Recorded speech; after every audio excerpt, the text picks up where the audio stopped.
नमस्कार, रेखास कुकिंगमध्ये आपले खूप खूप स्वागत आहे. आज आपण झटपट 10 ते 15 मिनटामध्ये पावभाजी घरच्या घरी कशी बनवायची ती बघणार आहोत. खूपच सरळ आणि सोपी पद्धत आहे. एकदा नक्की करून बघा आणि आवडल्यास व्हिडिओला लाईक, शेअर आणि सबस्क्राईब करायला विसरू नका. तर चला बघूया कशी बनवायची. त्याच्यासाठी एक कुकर घेतलेला आहे. कुकरमध्ये आपण 3 बटाटे असे उभे चिरून घेतलेले आहेत. ते टाकून घेऊ. मोठी फोडी केल्या तरी चालतात. तर 3 ते 4 बटाटे घेतलेले आहेत. त्यातच आपण शिमला मिरची कापून घेतलेली आहे. 2 शिमला मिरची मोठी होती ती घेतली, ती सुद्धा टाकून घ्यायची.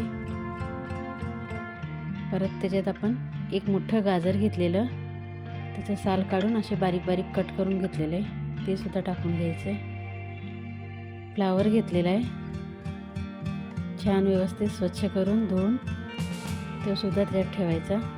त्यातच आपण 3 टमाटर घेतलेले आहेत. थोडासा वाटाणा आहे, अर्धी वाटी, तो टाकून घेऊ. त्यातच आपण 2 टमाटर घेतलेले आहेत मोठे, आणि त्यातच आपण 3 मोठे कांदे असे चिरून घेतलेले आहेत उभे, ते टाकून घेऊ. तर थोडंसं पाणी टाकून घ्यायचं आहे. व्यवस्थित दाबून घेऊ म्हणजे कुकरचं झाकण लागेल व्यवस्थित. थोडंसं मीठ टाकून घेऊ त्याच्यावर. 1 ते 1.5 चमचाच टाकायचं आहे.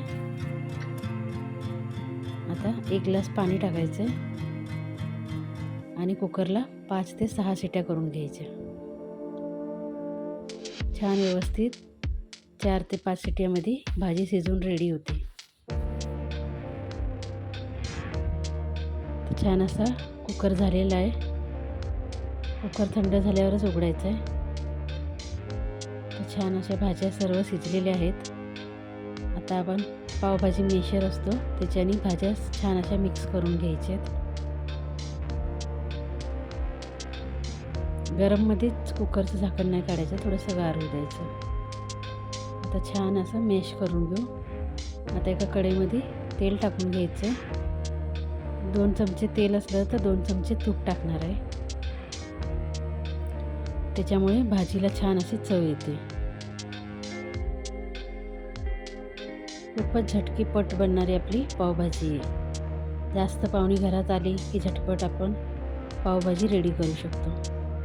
तर 2 चमचे तूप घेतलेले. आता व्यवस्थित गरम होऊ देऊ.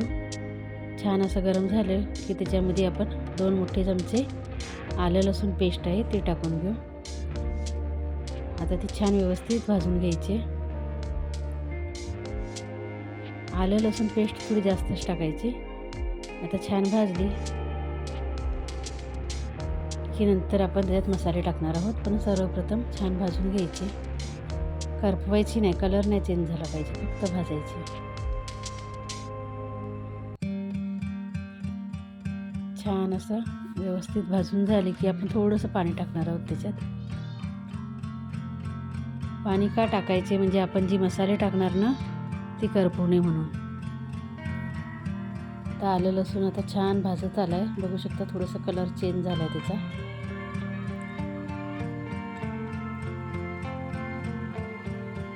असं छान भाजून घ्यायचं आणि भाजताना गॅस कमीच ठेवायचा म्हणजे करपणार नाही लवकर, छान भाजला जाईल. छान भाजून झाले. आता आपण त्याच्यामध्ये थोडंसं पाणी टाकून घ्यायचं. पाणी टाकल्यानंतर आपण त्याच्यात आपले सर्व मसाले टाकणार आहे. थोडंसंच टाकायचं आहे, जास्त पाणी नाही टाकायचं आहे. आणि आता आपण सर्व मसाले घेतले. लाल तिखट, गरम मसाला, हळद, थोडीशी हिंग, मीठ, धना पावडर, जिरा पावडर. आता छान तेल सुटेपर्यंत भाजून घ्यायचे आहेत मसाले.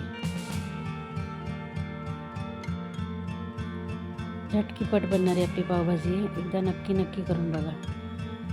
तर छान तेल सुटेपर्यंत त्याला भाजून घेणार आहे. आता तेल सुटलेले बघू शकता. छान असं भाजीला तेल सुटलेलं आहे. आता मसाले छान भाजून रेडी झालेले आहेत. तेलसुद्धा सुटलेलं आहे. आता जी आपण मॅश करून ठेवलेली भाजी ती सर्व ह्याच्यात टाकून घ्यायची. भाजी टाकताना थोडीशी सावकाश टाकायची नाहीतर अंगावर उडू शकते, कारण भाजी पण गरम आहे. आता हळूहळू टाकून घेऊ सर्व भाजी. आता एकदा व्यवस्थित त्याला आपण मिक्स करून घेऊ. छान व्यवस्थित एकजीव झालं पाहिजे. छान असं मिक्स झालं आहे. थोडंसं वरून पाणी टाकायचं आहे आणि त्याला 5 ते 10 मिनटं असं शिजून घ्यायचं आहे. तर छान व्यवस्थित भाजी मिक्स झालेली आहे. तर छान अशी आपली पावभाजीची भाजी रेडी झाली. छान असे बटर लावून पाव गरम करून घ्यायचे. त्यात थोडीशी कोथिंबीर टाकून घेऊ आणि 5 मिनटासाठी झाकून त्याला असे शिजू देऊ.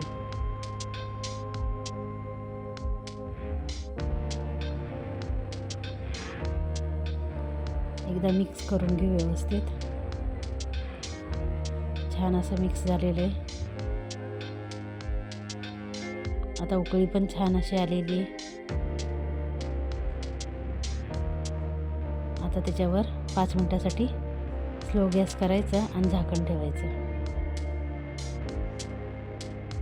तर रेडी झाली आपली पावभाजी. तर एकदा नक्की करून बघा. आणि व्हिडिओ आवडल्यास व्हिडिओला लाईक, शेअर आणि सबस्क्राईब केल्याशिवाय जाऊ नका. आणि कसा वाटला व्हिडिओ ते सुद्धा तुम्ही सांगायला विसरू नका. आणि एकदा नक्की करून बघा कशी वाटते झटकीपट आपली पावभाजी. धन्यवाद.